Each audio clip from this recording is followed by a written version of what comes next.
Hello বন্ধুরা, আবার আজকে তোমাদের জন্য নিয়ে চলে এসেছি ভারতের সংবিধানের গুরুত্বপূর্ণ প্রশ্নপত্র। ভীষণ ইম্পর্টেন্ট ডাব্লিউপি, তোমার কেপি কনস্টেবলের জন্য, কেপি এসআই এর জন্য, তারপর তোমাদের যেটা আপকামিং এক্সাম হতে চলেছে তোমার ফুড এসআই, ভীষণ ইম্পর্টেন্ট। চলো শুরু করা যাক। ভারতীয় সংবিধানের গুরুত্বপূর্ণ প্রশ্নপত্র। দেখো, গণপরিষদের সংবিধান সভা কবে গঠিত হয়? এটা হচ্ছে 1946 খ্রিস্টাব্দে। গণপরিষদের সংবিধান, এটা হচ্ছে 1946 সালে। কোন মিশন পরিকল্পনার ভিত্তিতে সংবিধান সভা গণপরিষদ গঠিত হয়? এটা হচ্ছে মন্ত্রী মিশন পরিকল্পনা। ভারতের স্বাধীনতা আইন কবে পাস হয়? ভারতীয় স্বাধীনতা আইন, এটা হচ্ছে 1947 সালে। ভারতীয় স্বাধীনতা আইন 1947 সাল। গণপরিষদের প্রাথমিক সদস্য কতজন ছিল? এটা হচ্ছে 389 জন ছিল। ভারতীয় গণপরিষদের গঠনের কথা প্রথম কে বলেছিলেন? গণপরিষদের গঠনের কথা প্রথম বলেছিলেন মানবেন্দ্রনাথ রায় 1934 খ্রিস্টাব্দে। গণপরিষদের প্রথম অধিবেশন কোথায় বসেছিল? গণপরিষদের প্রথম অধিবেশন, এটা হচ্ছে 1946 খ্রিস্টাব্দে 7 ডিসেম্বর দিল্লির কনস্টিটিউশন হলে। 1946 সালে 7 ডিসেম্বর দিল্লির কনস্টিটিউশন হলে। তারপরে দেখো, গণপরিষদের প্রথম অধিবেশন সভাপতিত্ব কে ছিলেন? এটা হচ্ছে সচিবানন্দ সিনহা। গণপরিষদের প্রথম অধিবেশন, এটা হচ্ছে সচিবানন্দ সিনহা। তারপরে দেখো, ভারতের সংবিধান তৈরি হতে মোট কতদিন সময় লেগেছিল? ভারতীয় সংবিধানে মোট, এটা হচ্ছে 2 বছর 11 মাস 18 দিন। ভীষণ ইম্পর্টেন্ট। গণপরিষদের স্থায়ী সভাপতি ছিলেন রাজেন্দ্র প্রসাদ। গণপরিষদের স্থায়ী সভাপতি ছিলেন রাজেন্দ্র প্রসাদ। গণপরিষদের সহ সভাপতি কারা ছিলেন? এটা হচ্ছে এইচ.সি. মুখার্জি, কে.টি. কৃষ্ণমাচারিয়া। তারপরে দেখো, গণপরিষদের প্রথম অধিবেশন কতজন সদস্য উপস্থিত ছিল? গণপরিষদের প্রথম অধিবেশনে, এটা হচ্ছে 211 জন। কোন ভারতীয় বিশিষ্ট রাজনীতিবিদ ব্যক্তিত্ব গণপরিষদের সদস্য ছিলেন না? এটা হচ্ছে মহাত্মা গান্ধী। গণপরিষদের সদস্য ছিলেন না, পরীক্ষা অনেকবার এসেছে কে? এটা হচ্ছে মহাত্মা গান্ধী। কোন পরিকল্পনার ভিত্তিতে ভারত বিভাগ হয়েছিল? এটা হচ্ছে মাউন্টব্যাটেন প্ল্যান, 3 জুন প্ল্যান। তারপর হচ্ছে কোন পরিকল্পনার ভিত্তিতে সংবিধান সভা গঠিত হয়? মন্ত্রী মিশনের পরিকল্পনায়, এটা হচ্ছে 1946 সালে। মন্ত্রী মিশনের পরিকল্পনায় সংবিধান সভা গঠিত হয়। তারপর দেখো, ভারতের সংবিধান কবে গৃহীত হয়? এটা হচ্ছে 1949 খ্রিস্টাব্দে 26শে নভেম্বর।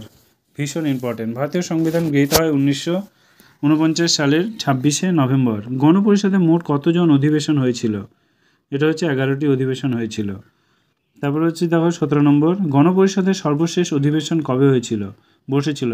সর্বশেষ, এটা হচ্ছে 1950 খ্রিস্টাব্দে 24শে জানুয়ারি। 18 নম্বর, ভারতের সংবিধান কবে কার্যকারী হয়? এটা হচ্ছে 1950 খ্রিস্টাব্দে 26শে জানুয়ারি। গণপরিষদের প্রতীক চিহ্ন কী ছিল? এটা হচ্ছে হাতি। গণপরিষদের প্রতীক চিহ্ন ছিল হাতি। ভারতীয় সংবিধানের প্রস্তাবনায় ভারতকে কী ধরনের রাষ্ট্র বলা হয়? এটা হচ্ছে সার্বভৌম, সমাজতান্ত্রিক, ধর্মনিরপেক্ষ, গণতান্ত্রিক এবং প্রজাতন্ত্র। ভীষণ ইম্পর্টেন্ট। ভারতের সংবিধানের প্রস্তাবনায় কোন দেশের অনুকরণ গৃহীত হয়েছিল? এটা হচ্ছে মার্কিন যুক্তরাষ্ট্র। তারপরে দেখো, কততম সংবিধান সংশোধনী দ্বারা ভারতের সংবিধান প্রস্তাবনা সংশোধনী করা হয়েছে? এটা হচ্ছে 1976 খ্রিস্টাব্দের, এটা খ্রিস্টাব্দে হবে, 42তম সংশোধনী দ্বারা। তারপরে দেখো,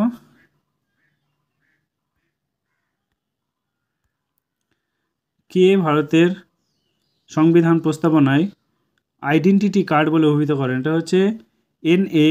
পালকিওয়ালা। ভারতের সংবিধানকে আইডেন্টি কার্ড বলে অভিহিত করেছেন N.A. পালকিওয়ালা। 27 নম্বর, ভারতের মূল সংবিধানে মোট কতটি ধারা ছিল? এটা হচ্ছে 395টি। তারপর ভারতীয় সংবিধানের জনক কাকে বলা হয়? B.R. আম্বেদকরকে। তারপর ভারতীয় সংবিধানের খসড়া, এটা হচ্ছে ডক্টর বি আর আম্বেদকর ছিলেন। কোন দেশের সংবিধানকে বলা হয় পৃথিবীর বৃহত্তম সংবিধান? এটা হচ্ছে ভারতবর্ষের সংবিধানকে বলা হয় পৃথিবীর বৃহত্তম সংবিধান। ভারতবর্ষের সংবিধানে মোট কতগুলি তপশিলি আছে? এটা হচ্ছে 12টি তপশিলি আছে। তারপর দেখো, ব্রিটিশ সরকার প্রণীত কোন আইনের প্রস্তাবে ভারতীয় সংবিধান বেশি দেখা যায়? এটা হচ্ছে ভারত শাসন আইন 1935। ভারতীয় সংবিধানের চূড়ান্ত ব্যাখ্যাকর্তা কাকে বলা হয়? চূড়ান্ত ব্যাখ্যাকর্তা এটা হচ্ছে সুপ্রিম কোর্টকে। কত নম্বর ধারা অনুযায়ী ভারতের সংবিধান সংশোধনী হয়? এটা হচ্ছে 368 নম্বর ধারা। কোন কমিটির সুপারিশে ভিত্তিতে ভারতীয় সংবিধান মৌলিক কর্তব্য সংযোজিত হয়? এটা হচ্ছে শরণ সিং কমিটি। শরণ সিং কমিটি ভীষণ ইম্পর্টেন্ট। ব্রিটিশ সরকার প্রণীত কোন আইনের প্রথম মুসলমান সম্প্রদায়ের পৃথক নির্বাচন ব্যবস্থা করা হয়? এটা হচ্ছে 1909 খ্রিস্টাব্দে মর্লেমিন্টো সংস্কার। ব্রিটিশ সরকার প্রণীত আইন। তারপরে দেখো, ব্রিটিশ সরকার প্রণীত কোন আইনের দ্বৈত শাসন ব্যবস্থা প্রবর্তিত হয়? এটা হচ্ছে 1919 খ্রিস্টাব্দে মন্টেগু চেমসফোর্ড সংস্কার আইন। ব্রিটিশ সরকার প্রণীত কোন আইনে প্রাদেশিক দ্বৈত শাসন? এটা হচ্ছে 1919 খ্রিস্টাব্দের মর্লেমিন্টো চেমসফোর্ড সংস্কার আইনে। থ্যাংক ইউ এতক্ষণ সাথে থাকার জন্য। ভালো লাগলে চ্যানেলটি সাবস্ক্রাইব করে সাথে থেকো।